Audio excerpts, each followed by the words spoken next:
and welcome back to the 9050 podcast and first episode of 2022, looking around the 905 and seeing what's happening with myself, Roland Tanner. I am Joel McLeod. And I hear tell once again of a nasty bug going around, Joel, which has been making the news over the holiday period, and it will surprise no one to hear that we have thoughts. Why didn't you take it away with yours first?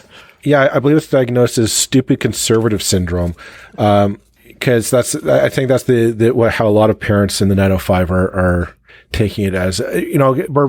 This is what, lockdown 4 now? Am I lost track? Lockdown number 4, I guess. Mm-hmm.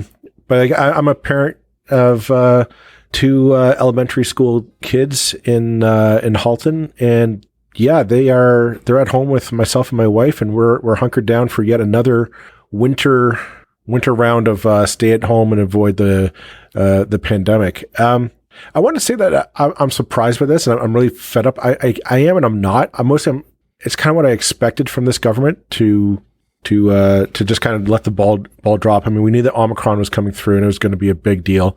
But we knew that as far back as November. And I remember even before the Christmas break, parents were asking themselves around, like, what's going to happen? This seems to be a big deal. What precautions are we going to take?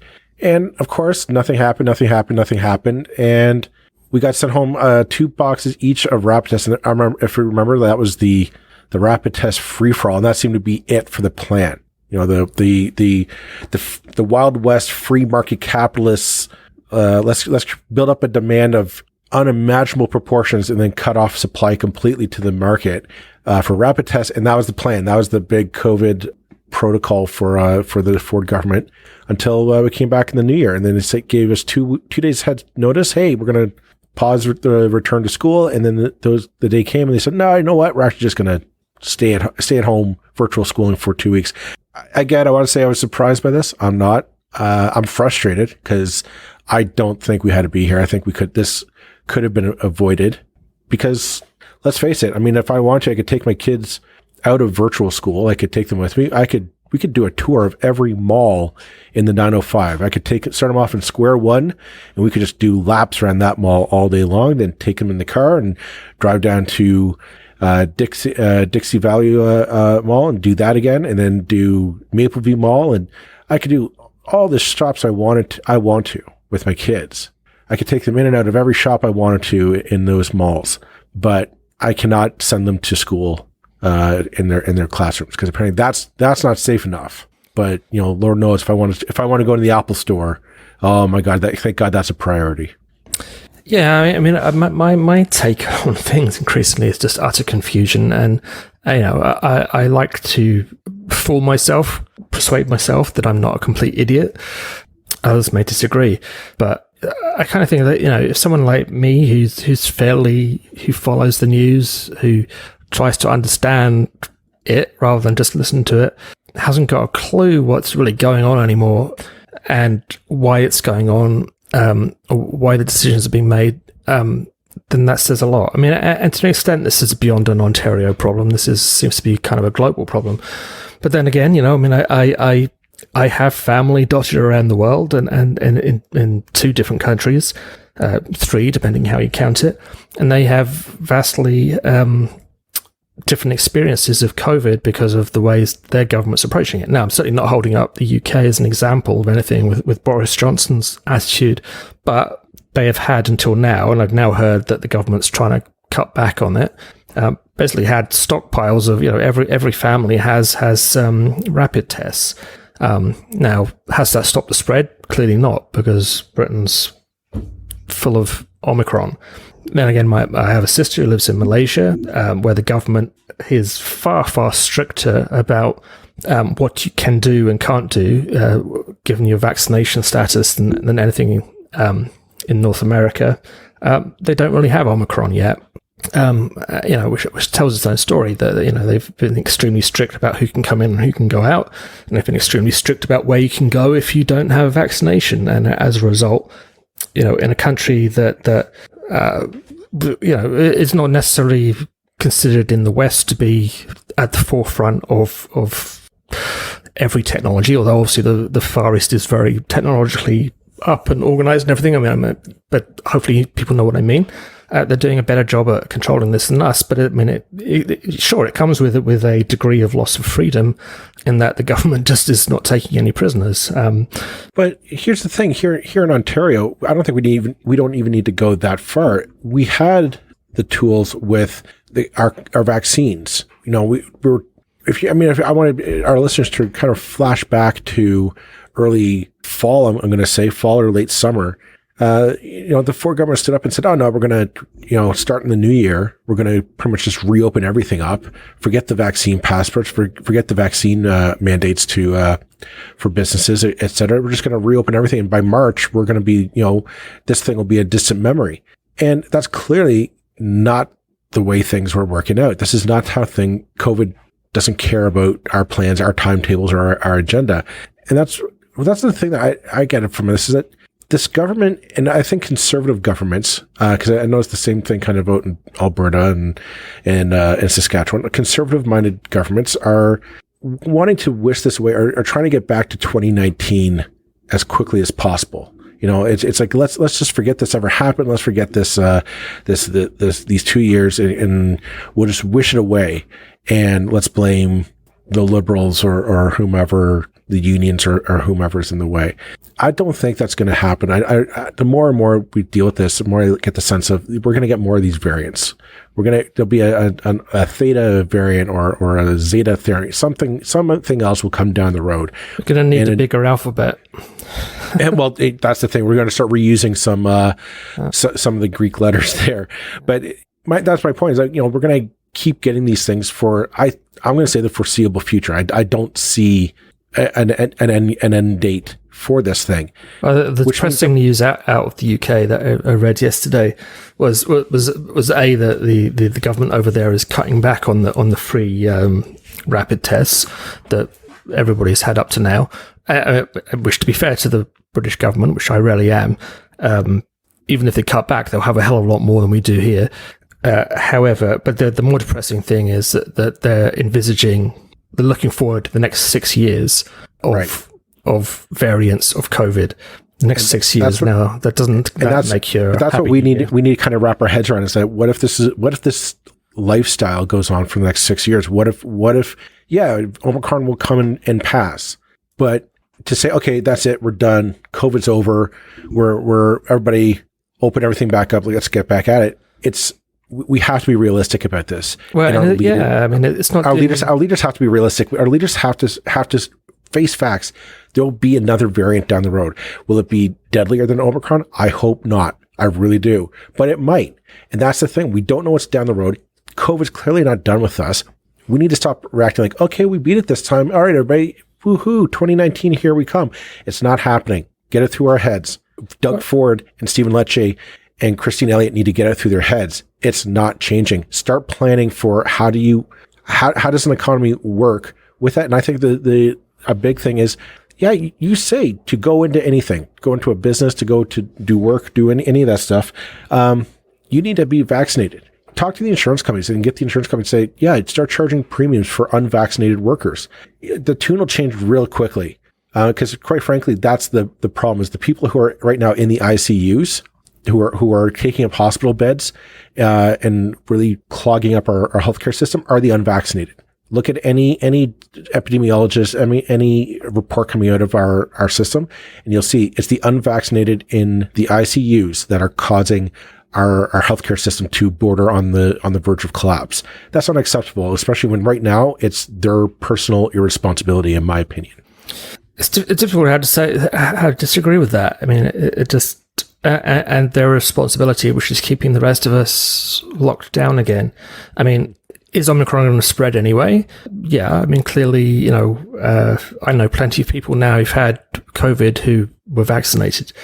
And I think it's getting to the point now where most of us know someone who's had COVID or multiple people who've had COVID. Fact is, I've been stuck indoors for most of the last 3 weeks, even though I've had every vaccination going. because it's like, well, what else am I going to do? And it seems to me that last year it is possible to have a relatively normal life if with fairly minor restrictions, if you act ahead of the curve rather than behind it all the time. Mm-hmm. So from last spring to November, speaking personally, I was pretty much living my life like I did pre-COVID. Just put on a mask when you go into a shop. I could have gone to a gym. I didn't because I'm lazy, but I could have done. I went to restaurants, all these things. I never caught anything. Nobody I was with ever caught anything. We weren't spreading. We were responsible. We were living pretty much like we always did. Now, because of the failure of guts, which is the constant failure of this provincial government, is its gutlessness, here we are again. And, it's like, it ain't going back to normal. There is no end in sight. But that can be fine if, when these new variants come along, we act quickly rather than letting it wait 2 weeks while everybody goes off on their Christmas vacation. It seems to have happened with I just don't understand. I don't understand why they always do this. Let's wait and see. Like maybe this one. Like, oh, this one is going to pass us by. Like it never happens. Why is it that you're acting like, oh, maybe this one's not going to be as bad as all the scientists and all the epidemiologists predict it will be? When have they ever been wrong? When have they ever dropped the ball or said, oh yeah, we didn't do the math on that one, guys? Every single time the WHO, the epidemiologists, the COVID science always comes out and says, yeah, it looks like this wave's going to be a bad one. We should start enacting plans now. And this government says, oh, well, let's take it under advisement. And they all go behind closed doors and not do Lord knows what. And then come back 2 months after the fact, say, you know what, we're going to have to shut down the schools. But the malls are still open. And, oh yeah, I guess, we can still have, hockey games and basketball games and all that stuff. That can go on. But we'll lock down the schools because we don't know what else to do. And I'll be honest. I know we're saying that has to change. I don't see it changing because I don't think you're right. This government doesn't have a courageous bone in its body. It is completely in the wind. Oh, and we're suffering for it. Let's face it, there's a far higher... I'm not saying clearly the Premier is not an anti-vaxxer. I'm not saying he is. I'm not saying that any of the ministers are anti-vaxxers, or certainly not the health minister. But there is a higher proportion of anti-vaxxers in that caucus than probably in any of the other caucuses. So, in those meetings, that Ford is under pressure from some of the crazier kind of ideas that are out there. And it's the man who just kind of blows in the intellectual wind, so to speak, according to the last person who spoke to him. And I think I can't believe is that the kind of story of Doug Ford's indecisiveness, his weakness, his vacillation, his ineptitude doesn't come through better through the general media. That this is a weak premier who doesn't really have a clue, who is enormously reactive to whatever happens rather than trying to think ahead. Which is, with everything we knew about Doug Ford before 2018, would have been exactly what we kind of predicted. This guy's not the sharpest tool in the drawer. But it frustrates me that the media isn't leading with headlines with flip-flop from Doug Ford every day of the week, rather than the Premier says, well, who cares what the Premier says? It's just an insult at this point. Anyway, let's not rage for a full half an hour. Why don't we take a break for a word from our sponsor, and then we will be back. And we're back. I hope you didn't miss us too badly. So, Roland, this past weekend, you got up to a little bit of ranting on Twitter. You took a break from the podcast and you started to rant on Twitter about lawn signs in Hamilton, which normally I'd be like, who the hell cares about lawn signs? But this one actually is kind of interesting. It interested me. Well, there's the actual issue of the signs, and then there's what this story just typifies in local government, which is the kind of $1 million question in my mind. So, to give you the background, about midday Friday, an announcement went out and a tweet went out from the city saying, there are proposals for some changes to the political signage bylaws that will come into effect this year during the municipal election. Click here to find out more.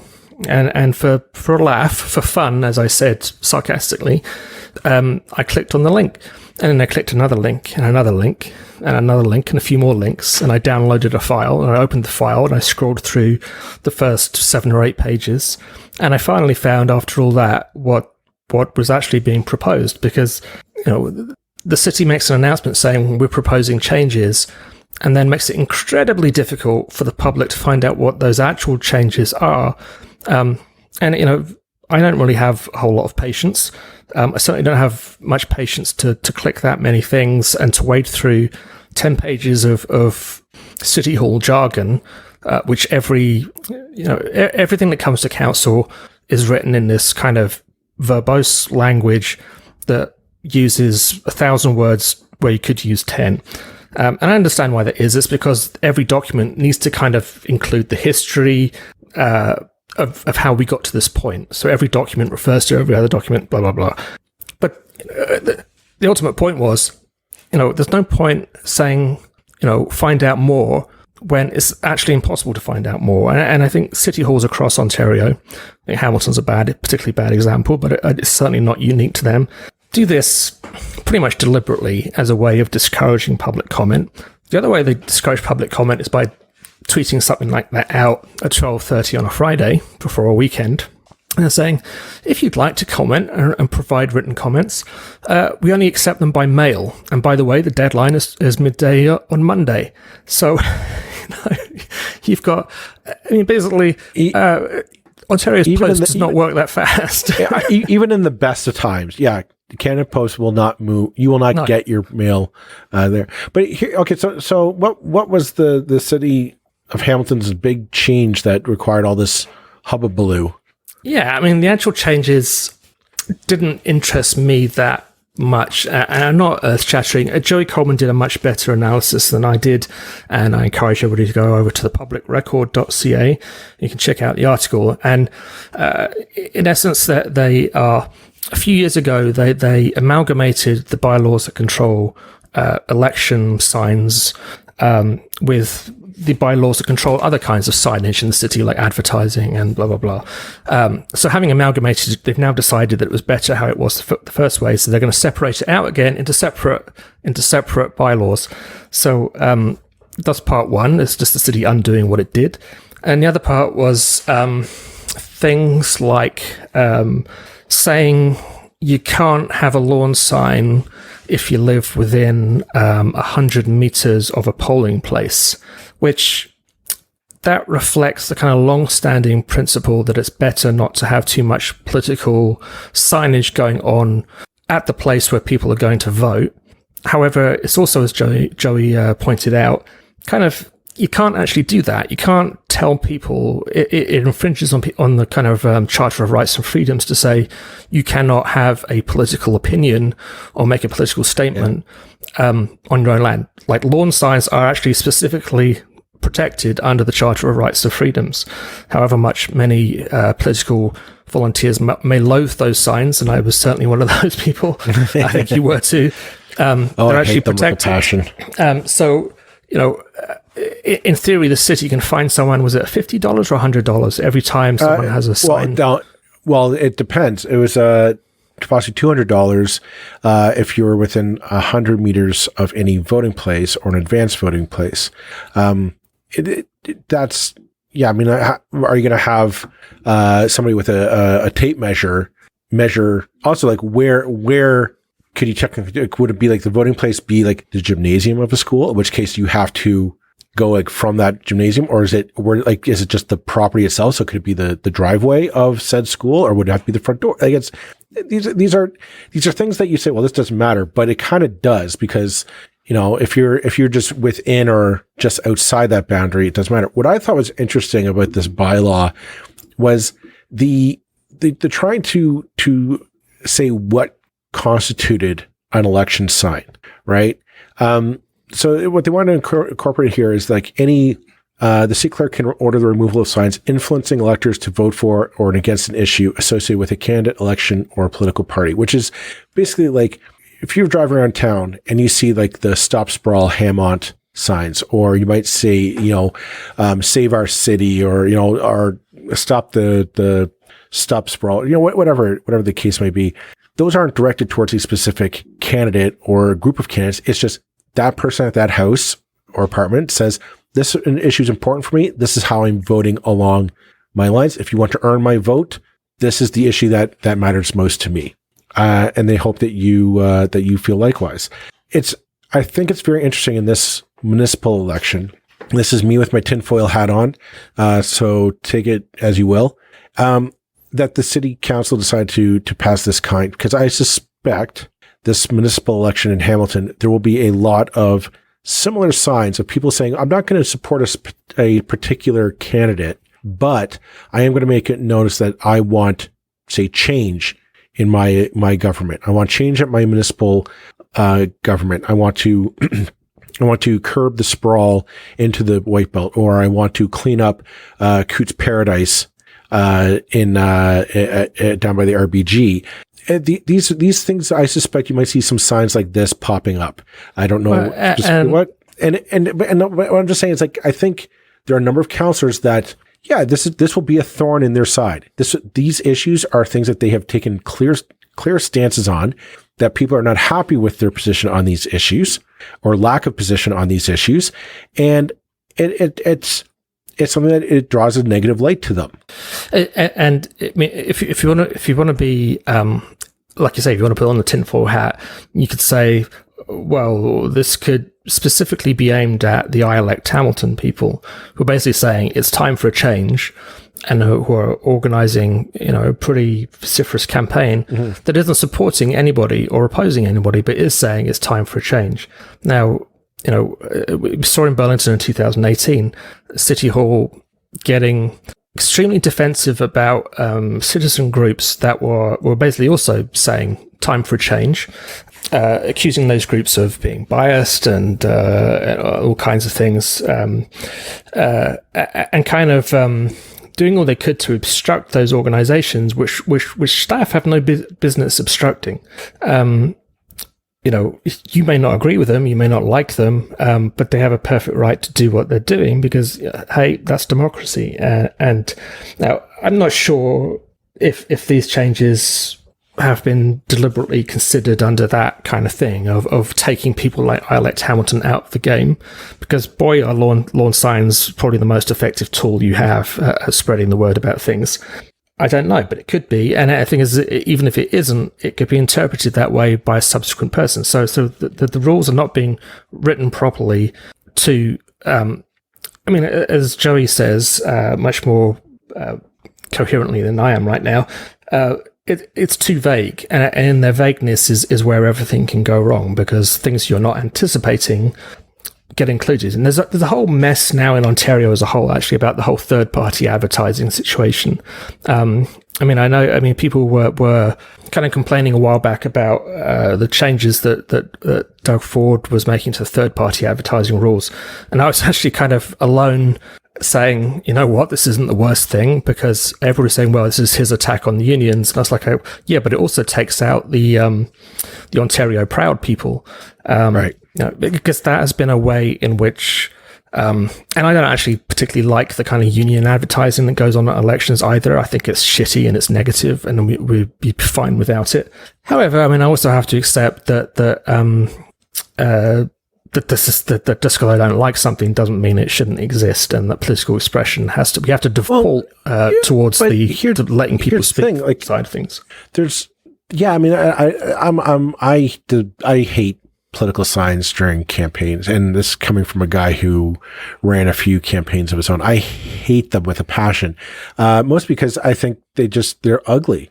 You don't really notice them until you drive down a street and you see a bunch of them on people's lawns, and then you kind of get the idea, okay, you're for or against something, or you want somebody to be elected to office. I got that. But after a while, you look at them and say, no, they're just ugly. And they're a bit of an environmental disaster that you can't recycle them. You can't recycle them. They end up sitting in landfills. It's such waste. Not to mention, I don't think that they do as good a job as people say. And I would argue in the last federal election here in Burlington, you and I both remarked at how rampant. We saw Emily Brown, the Conservative candidate, signs around town, and we were just said, wow, who is this person? Like, she has a ton of support in this town. The incumbent, Karina Gould, is going to be turfed because look at all the Emily Brown signs. They're everywhere. Turns out, no, Karina Gould won a handy majority of votes. It wasn't even contestable. She clearly won. It wasn't close. Thank you. And Karina Gould walked away with another term as Burlington's MP. So I look at it and say, clearly the idea, we need all these signs because we're going to blanket the city in lawn signs. We're going to prove everybody's on our side or not on our side. It doesn't work.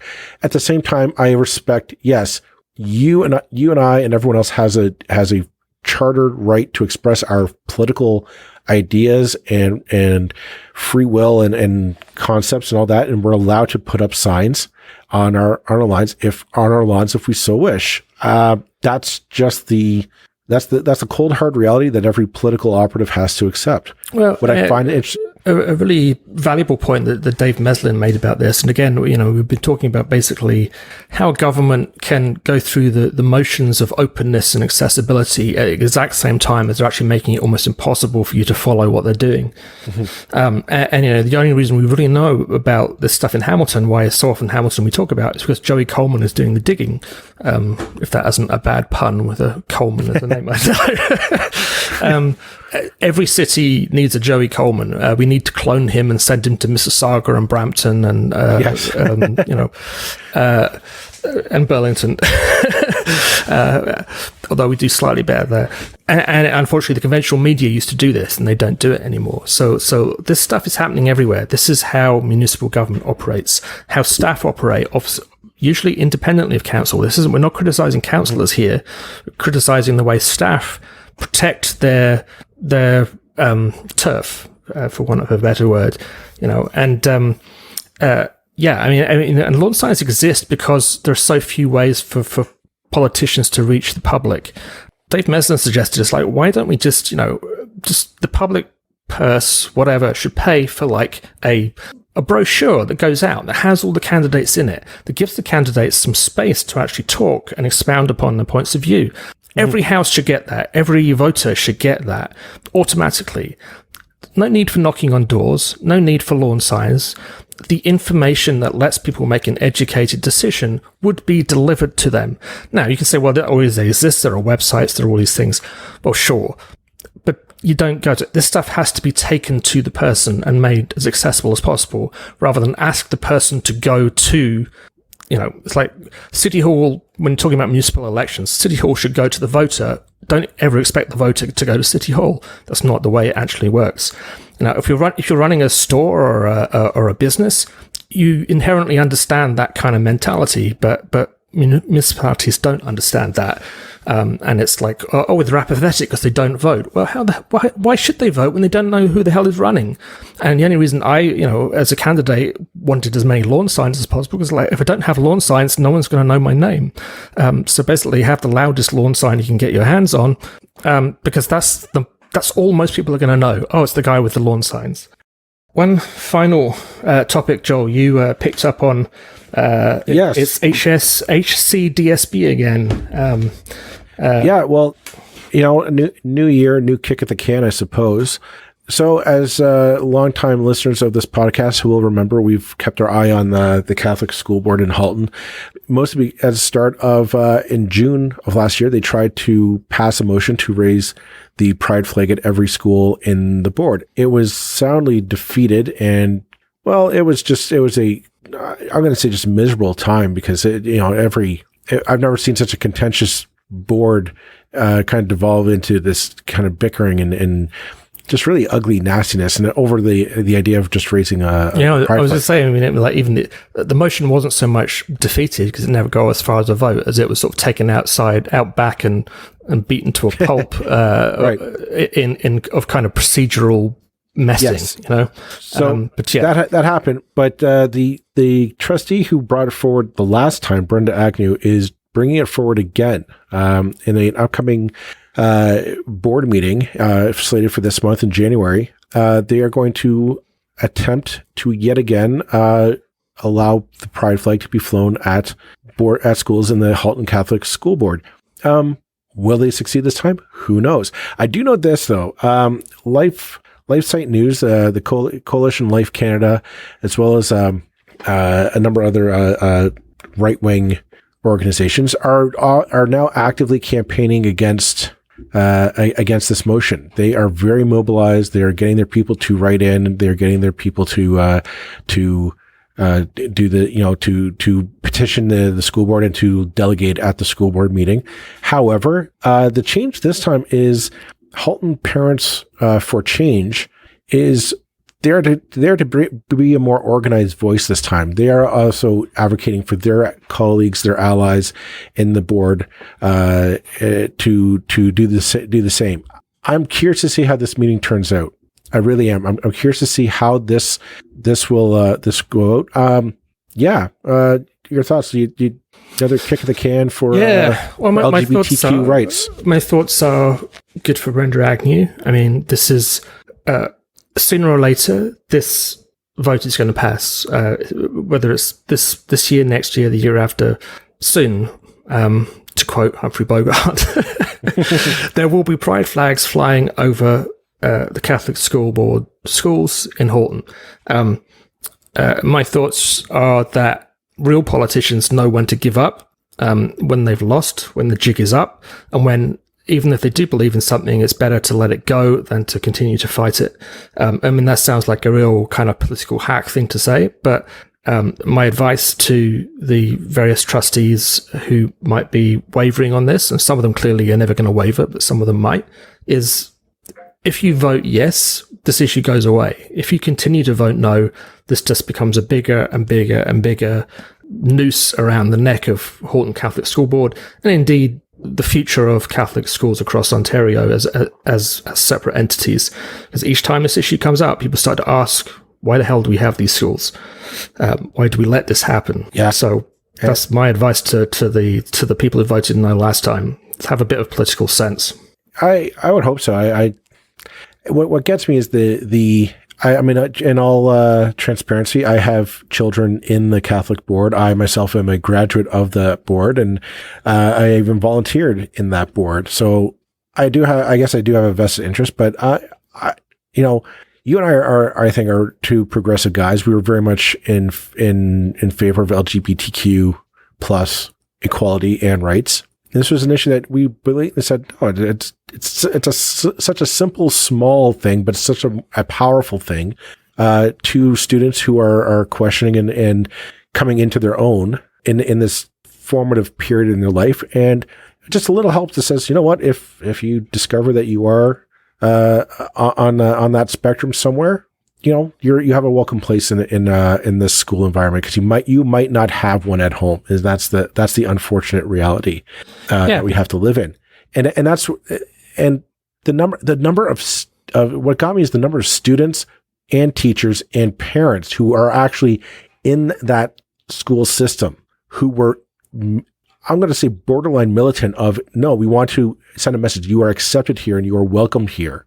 What gets me is how it just kind of showed how out of step the board was with its own constituency. So I'm hoping that this is an opportunity to kind of maybe rewrite a wrong, to correct a misstep in the past, and hopefully the board gets back on track and can focus on more sane things. Well, put this ugly chapter behind them.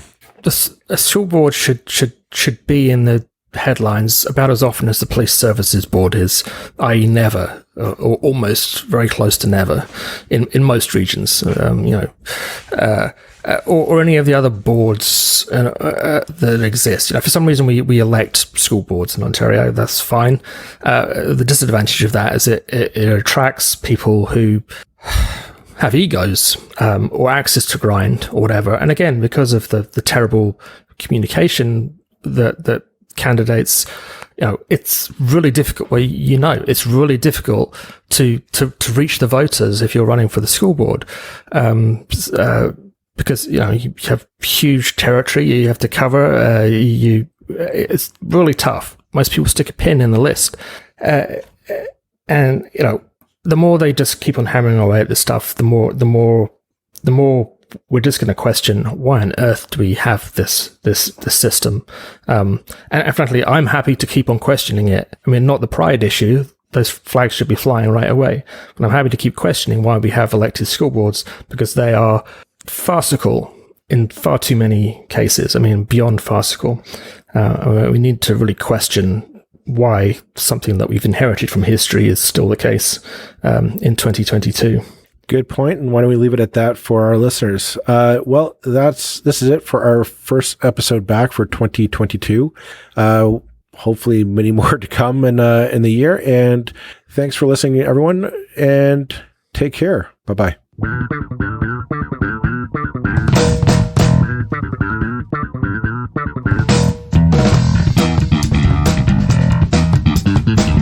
That's it for this episode of the 905er. Thank you for listening.